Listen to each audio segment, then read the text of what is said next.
હવે નીટ અને JEE એમાં યુનિટ 6 એની બીજી મેથડ છે ઉર્જા। હવે ઉર્જાને લગતી જે મેં તમને નોંધ આગળ કરાવેલી છે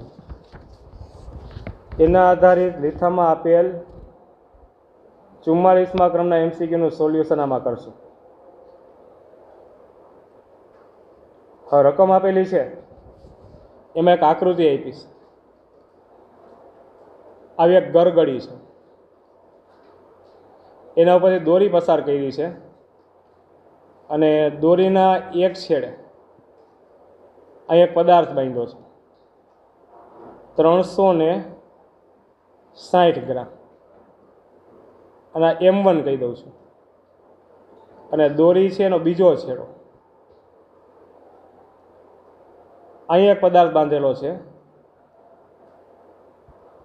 અને એનું દળ છે 720 ગ્રામ। આ દળને M2 કહી દો।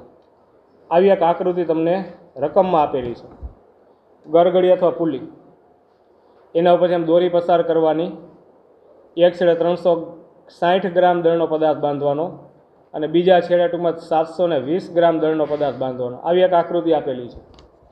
રકમમાં જુઓ કે આકૃતિમાં દર્શાવ્યા પ્રમાણે ઘર્ષણ રહિત પુલી પર એક અતન્ય દોરીના છેડે, અતન્ય એટલે ખેંચાય નહીં એવી દોરી, બરાબર, લાંબા ટૂંકી ન થાય એવી દોરી, એટલે ઘર્ષણ રહિત પુલી પર એક અતન્ય દોરીના છેડે, પુલી ઉપર જે દોરી પસાર થાય છે એના છેડા 360 ગ્રામ અને 720 ગ્રામના પદાર્થો લટકાવેલા છે।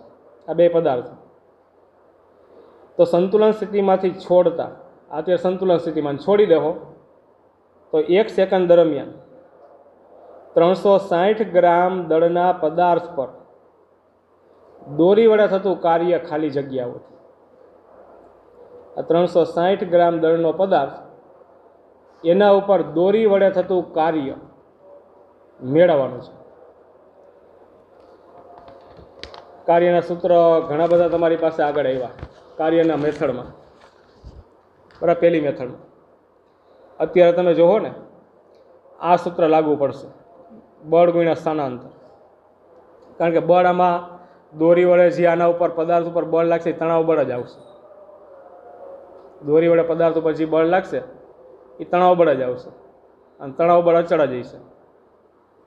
પદાર્થ અહીંથી અહીંયા પહોંચે તો એ ટૂંકમાં તણાવ બળમાં કાંઈ ફેરફાર નહીં થાય, વજન બળ બદલે ને તો તણાવ બળ બદલે, આનું વજન કાંઈ બદલવાનું છે નહીં, આટલું જ દળ રહેવાનું, એટલે બળ અચળ છે। અને બીજું તમારે મુક્ત કરશો ને તો આ ભારે પદાર્થ છે તો આ પદાર્થ કઈ બાજુ જાહે, નીચે, અને આ પદાર્થ કઈ બાજુ જાહે તો કે ઉપર। શરૂઆતમાં પદાર્થ સ્થિર છે, જરૂર પડશે તો લખશો, અત્યારે નથી લખતો, બરાબર। પ્રવેગ કેટલો હોય છે, આનો જેટલો પ્રવેગ હોય એટલો જ પ્રવેગ આનો હોય, કારણ કે બે એકાઈ રહે, એક આમ જાહે તો એક ઉપર જાહે તો એક જ ગતિ કરવાના છે, વેગનો ફેરફાર બેનો હરખો જ હશે, એટલે પ્રવેગ એ બેનો હરખો હશે, બરાબર। તો આ પદાર્થ ઉપર તરફ સ્થાનાંતર કરશે અને દોરીનું તણાવ બળ કઈ તરફ હશે, ઉપર તરફ જ હશે, એટલે બળ અને સ્થાનાંતર એક દિશામાં હશે, બરાબર છે। એટલે કાર્યનું સૂત્ર બળની દિશામાં અચળ બળ અને બળની દિશામાં સ્થાનાંતર, એટલે આ સૂત્રનો ઉપયોગ થાય, રેડી। પણ દોરી વડે લાગતું બળ અહીં મૂકવાનું અને પદાર્થનું જે સ્થાનાંતર થાય સ્થાનાંતર અહીંયા મૂકવાનું। હવે જોવાય પેલા બળ દર્શાવી દો બધા। આ ક્યુ ચેપ્ટર અત્યારે ઉર્જાના વિભાગમાં MCQ આપ્યું છે, પણ આની અંદર તમારે ગતિના નિયમો ચેપ્ટર 5 એનો ઉપયોગ કરવો જોઈએ। ઘણા બધા આવા દાખલાઓ અથવા તો MCQ આવા સોલ્વ થયા છે દોરીન પદાર્થવાળા। પેલા બળ દર્શાવી દો આમાં, આનું વજન બળ કેટલું થાય M1G, અને આ બાજુ શું ઉત્પન્ન થતું હોય છે એમાં તણાવ બળ, કારણ કે દોરી ખેંચે ને, વજન બળના હિસાબે દોરી ખેંચાય તો વિરુદ્ધ દિશામાં તણાવ બળ। હવે બીજો જે પદાર્થ છે એના ઉપર વજન બળ લાગશે એટલે M2G, તો અહીં શું થાય તણાવ બળ। જ્યારે ગતિના નિયમ કીધું ત્યારે મેં કીધું દોરીમાં ઉત્પન્ન થતા તણાવ સરખા મૂલ્યના અને વિરુદ્ધ દિશાના હોય, સરખા મૂલ્યના અને વિરુદ્ધ દિશાના, એક જ દોરી છે આખી, દોરીને આમ સીધી કરો તો આ બે તણાવ બળની દિશા કેવી થઈ જાય, વિરુદ્ધ જ થઈ જાય, સીધી કરશો એટલે જે બાજુ વજન બળ લાગે ને વિરુદ્ધમાં ટૂંકમાં તણાવ લાગે। તો હવે જો મારે કાર્ય કયું મેળવવાનું છે, પદાર્થ બે ઉપર થતું કાર્ય નથી મેળવવું, ખાલી એવું નથી કીધું, મને શું વાક્ય આપ્યું છે, વાક્ય મને એવું આપ્યું છે દોરી વડે દોરી વડે m1 બરાબર 360 ગ્રામ દળના પદાર્થ પર થતું કાર્ય, આ કાર્ય મારે મેળવવાનું છે. એટલે સૂત્ર મૂકી દો, ઘટશે પછી મેળવી લેવું. તો બળ ગુણ્યા સ્થાનાંતર, તો ક્યુ બળ મૂકવાનું મારે m1 દળના પદાર્થ ઉપરનું કાર્ય જોઈશ તો m1 દળના પદાર્થ ઉપર બે બળ લાગે છે, એક m1g અને બીજું તણાવ બળ t લાગે છે, બે બળ. પણ વાક્ય બરાબર વાંચજો, દોરી વડે થતું કાર્ય, દોરી વડે m1 દળના પદાર્થ ઉપર થતું કાર્ય, એટલે એનો મતલબ કે બળ ક્યુ મૂકવું પડે, દોરી વડે જે બળ લાગે છે ને, દોરી વડે થતું કાર્ય મેળવવું તમારે, તો દોરી વડે જે બળ લાગે છે એ બળ તમારે મૂકવું પડે. તો દોરી વડે કયું, આ પદાર્થ ઉપર દોરી વડે કયું બળ લાગે, આ બે બળ, તણાવ બળ અને m1g બે પદાર્થ ઉપર જ લાગે છે. આ ઉપરનું તણાવ બળ છે કોના વડે લાગશે, દોરી વડે, એટલે મારે ટી મૂકવું પડે. પણ ખાલી આવું વાક્ય કીધું હોત તો મને m1 દળના પદાર્થ ઉપર થતું કાર્ય મેળવું, તો શું કરે, m1 દળના પદાર્થ ઉપર થતું કાર્ય મેળવો તો m1 ઉપર લાગતું કુલ બળ તમારે લેવું પડે. કુલ બળ એટલે એક તણાવ બળ અને વિરુદ્ધ દિશામાં m1g, તો આટલું બળ લેવું પડે. સમજાય છે? હું તમને એમ કહું તો વજન બળ વડે થતું કાર્ય મેળવો તો ખાલી કયું મૂકવું પડશે, m1g. બરાબર, જેના વડે કે એ બળ મારે મૂકવું પડે. લાગે અત્યારે બે બળ આ પદાર્થ ઉપર, એક એનું વજન બળ m1g નીચે તરફ લાગે છે અને બીજું શું લાગે છે, તણાવ બળ t ઉપર તરફ લાગે છે. હું એમ કહું કે દોરી વડે આ પદાર્થ ઉપર થતું કાર્ય, તો દોરી વડે જે બળ લાગતું એ ધ્યાનમાં લેવું પડે કાર્યમાં, તો તણાવ બળ જ લેવું પડે. અને ખાલી એમ કહું કે આ પદાર્થ ઉપરનું કુલ કાર્ય બરાબર, તો બે બળ ધ્યાનમાં લેવા પડે. વજન બળ વડે થતું કાર્ય તો બળ તરીકે વજન બળ લેવું પડે. બરાબર, અત્યારે મારે દોરી વડે કાર્ય જોઈશે, એટલે બળ એટલે શું આવશે, દોરી વડે કયું બળ લાગશે એના ઉપર, તણાવ બળ લાગશે, ટી મૂક્યું, અને ગુણ્યા શું આવશે, સ્થાનાંતર. તો હવે આ કાર્ય મારે મેળવવું હોય તો સૂત્ર મારી કે કાર્યનું ફરજિયાત આ છે, અચળ બળ લાગશે અને અચળ બળની દિશામાં જ સ્થાનાંતર થાય. એટલે કાર્યનું સૂત્ર ટૂંકમાં w બરાબર બળ ગુણ્યા સ્થાનાંતર અનુસાર fd, fની જગ્યાએ તણાવ બળ t અને dની જગ્યા ઉપર d. તો કાર્યનું સૂત્ર ફાઇનલ છે.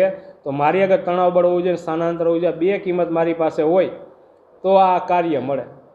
તો તણાવ બળ મને મળી જાય. કઈ રીતના, એના માટે વહી જવાનું ચેપ્ટર 5માં. મેં આવું ચેપ્ટર 5માં જાઉં તો ન્યૂટનનો ગતિનો પહેલો નિયમ, બીજો નિયમ અને ત્રીજો નિયમ. અને MCQ સોલ્વ કરવા માટે મારી આગળ બે જ વસ્તુ હતી કે પદાર્થ ગતિ ન કરતો હોય તો એના ઉપર લાગતા બધાય બળનો સરવાળો 0 કરવાનો, અને ગતિ કરતો હોય તો એના ઉપર લાગતા બળનો સરવાળો સિગ્મા F બરાબર ma કરવાનો. આ ન્યૂટનનો ગતિનો પહેલો નિયમ છે. ગતિ ન કરતો બધાય બળનો સરવાળો 0. પહેલો નિયમ એવો હતો, જ્યાં સુધી પદાર્થ ઉપર બાહ્ય બળ લગાડવામાં ન આવે એટલે બળ 0 હોય તો સ્થિર પદાર્થ સ્થિર, અને ગતિ કરતો પદાર્થ અચળ વ્યક્તિ ગતિ ચાલુ રાખે. તો ટૂંકમાં ગતિ સ્થિર પદાર્થ છે તો સ્થિર ને સ્થિર, તો ગતિમાં આવશે નહીં, તો સિગ્મા F બરાબર 0 થાય. અને બીજો નિયમ હતો F બરાબર ma. ગતિ કરે તો વેગમાં ફેરફાર થાય, વેગમાં ફેરફાર થાય તો પ્રવેગ ઉત્પન્ન થાય, તો આ સૂત્ર લાગે. મેં ખાલી આ બે સૂત્ર ઉપર જ બધા MCQ આગળ વધાર્યો હતો. અને એ સિવાય વેગમાન સંરક્ષણનો નિયમ હતો. બરાબર, એમાં જ્યારે સોલ્વ કરવા હશે MCQ અથવા તો ટેક્સ્ટ બુકના દાખલા સોલ્વ કરવા હશે તો આના ઉપર જ ગયો. બરાબર, પદાર્થ માટે ગતિના સમીકરણો લખતા હતા, પદાર્થ માટે ગતિના સમીકરણો લખતા હતા. તો અહીંયા જો કે મારે તણાવ બળ જોઈશ તો આ પદાર્થ માટે ગતિનું સમીકરણ લખું. આ પદાર્થ એટલે કયું છે, m1 દળના પદાર્થ માટે ગતિનું સમીકરણ આવશે, પદાર્થ ગતિ કરે છે ને ઉપર તરફ, તો સિગ્મા F બરાબર શું આવશે, ma. સિગ્મા F એટલે આના ઉપર લાગતા બધાય બળનો સરવાળો. જે દિશામાં ગતિ કરે એ દિશાનું બળ મોટું હોય એટલે પ્લસ લેવું, અને વિરુદ્ધ દિશાનું બળ માઇનસ લેવું. તો ઉપર તરફ ગતિ કરશે તો t પ્લસ, અને m1 જે છે એ માઇનસ, અને દળ એટલે અહીં m1 અને પ્રવેગ એ. હાલો t, m1 એટલે 0.36 કિલોગ્રામમાં ફેરવી નાખ્યું, g એટલે 10, આ 0.36 અને a એટલે t માઇનસ અહીંયા આવશે 3.6 અને બરાબર આવશે 0.36 a. તો એ મને તણાવ બળ મળ્યું ને, એ નડ્યું. તો કાંઈ વાંધો નહીં, બીજા પદાર્થ માટે ગતિનું સમીકરણ લખો એટલે બીજું સમીકરણ આવું મળશે, પછી ઉકેલી નાખશું એને. તો m2 માટે નીચે તરફ ગતિ કરે તો આના માટે સૂત્ર હું ગતિ કરે તો સિગ્મા F બરાબર ma પદાર્થ માટે. જે દિશામાં ગતિ એ દિશાનું બળ પ્લસ એટલે m2g છે એ પ્લસ માઇનસ ટી અને બરાબર શું આવશે એમ એ એટલે એમ એટલે m2 અને એ હાલો કેટલું હોય 720 કિલોગ્રામમાં ફેરવશો 0.72 પછી 10 માઇનસ ટી પછી અહીંયા 0.72 અને એ હાલો કેટલું થાય 7.2 માઇનસ ટી અને બરાબર 0.72 એ આ સમીકરણ 2 હવે ઉકેલો એનો લોપ કરવો ગુણોત્તર લઈ લ્યો એટલે એ નીકળી જશે કે નહીં એટલે મારે ટી જ મેળવવાનો છે તો ટી મને મળી જાય હાલો ગુણોત્તર આના છેદમાં મૂકી દઉં તો ટી માઇનસ 3.6 અને છેદમાં શું આવશે 7.2 માઇનસ ટી અને આના છેદમાં 36 દુ 72 થાય એટલે અહીં 1/2 સાદુરૂપ આપવાનું ક્રોસ ગુણાકાર તો કેટલું થાય 2t માઇનસ કેટલું થાય 7.2 અને પેલી સાઈડ લઈ જાઓ એટલે કેટલું આવશે 7.2 અને માઇનસ ટી ટીને આ બાજુ લઉં માઇનસ ટી આ બાજુ પ્લસ થાય એટલે 3t 7.2 માઇનસ એ પેલી સાઈડ લઈ જાઓ આ પ્લસ હતું ને આ પ્લસ થાય એટલે 14.4 તો ટી બરાબર કેટલું આવશે 14.4 ભાગ્યા 3 આ 4.8 ન્યૂટન હવે તણાવ બળ મળી ગયું હવે આગળ વધો હાલો અહીંયા તો 4.8 મૂકી દો તો હવે આનું સ્થાનાંતર કહ્યું સ્થાનાંતર બરાબર પદાર્થ ટૂંકમાં 1 સેકન્ડ સમય આપ્યો છે એમાં રકમમાં 1 સેકન્ડ સમયમાં જે સ્થાનાંતર 1 સેકન્ડમાં કાર્ય ગણું છે 1 સેકન્ડમાં સ્થાનાંતર કેટલું છે પદાર્થ અહીંયા છે તો અહીંયા ક્યાંક પહોંચ્યો છે 1 સેકન્ડમાં તો સ્થાનાંતર જોતો હોય તો અચળ પ્રયોગી ગતિના સમીકરણો હતા v બરાબર v0 પ્લસ એટી ડી બરાબર v0t પ્લસ 1/2 એટી સ્ક્વેર અને ત્રીજો તો v square minus v0 square બરાબર 2ad છેલ્લો વેગામાં છે નહીં સમીકરણ આ મૂકી દઉં છું ડી બરાબર v0t પ્લસ 1/2 એટી સ્ક્વેર મળશે નહીં શરૂઆતનો એક તો 0 હું ઘટ્યું પ્રવેગ ઘટ્યો તો અહીંથી પ્રવેગ એ મેળવો હજી ગમે એક સમીકરણમાં કિંમત મૂકો હવે ગણતરી ઉપર કરી નાખું આ ટીની કિંમત તો છે ને મારી પાસે સમીકરણ 1માં કિંમત મૂકું છું ટીની જગ્યાએ કેટલું આવશે 4.8 માઇનસ 3.6 અને બરાબર 0.36 એ હવે કેટલું આવશે 1.2 અને 0.36 એ તો એ બરાબર કેટલું થાય 1.2 ના છેદમાં 0.36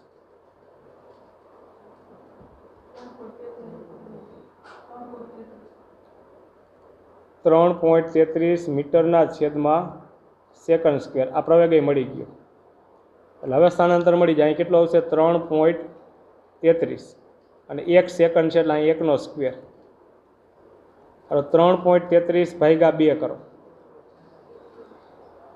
હાલો 1.66 મીટર હાલો સ્થાનાંતર અહીં મળ્યું હવે મૂકી દો અહીંયા 1.66 ગુણાકાર 7.96 જૂલ